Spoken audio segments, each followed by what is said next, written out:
Il est grand temps de le changer. Et pour le changer, il faut l'échéance électorale du dimanche 24 mars 2024. Ces déclarations marquent ainsi un tournant important dans la campagne électorale à quelques jours du scrutin. À travers cette conférence de presse, ces militants de l'ex-PASTEF mettent en lumière les dynamiques politiques et les alliances en jeu. Ils affirment avec force que leur programme, jugé réaliste et réalisable, offre la meilleure alternative pour le Sénégal. Concernant les promesses tenues, il faut savoir que ce programme a été élaboré avec les deux principes, réaliste et réalisable. Donc nous ne sommes pas allés dans l'utopie ni dans le rêve. Nous sommes allés dans des faits factuels, réalistes et réalisables.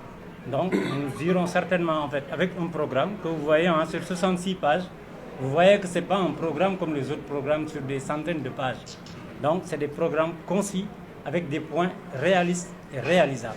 Et je crois fermement que notre leader va tenir promesse et qu'il ne va pas trahir ce grand espoir.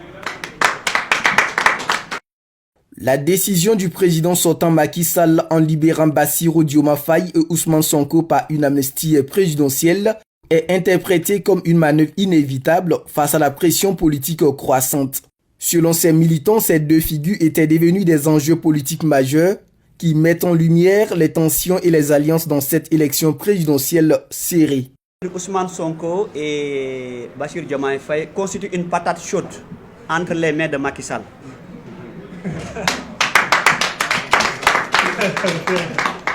Donc, maintes fois, il a envoyé des émissaires pour aller négocier en prison au camp Mamel. Et Ousmane Sonko a dit « Niet, moi je ne négocie pas avec le pistolet sur la tempe. » Donc quand je négocie, j'ai fait une négociation franche. Pas d'hypocrisie, pas de deal. Donc juste pour vous montrer, s'il était comme les autres qui ne tenaient pas à leurs promesses, il signerait un deal comme les autres, sortir, lentement trahir l'espoir des Sénégalais et se caser quelque part et laisser le régime perpétuer. Non, il ne l'a pas fait, il a dit niet, ce qui explique vraiment sa grande conviction.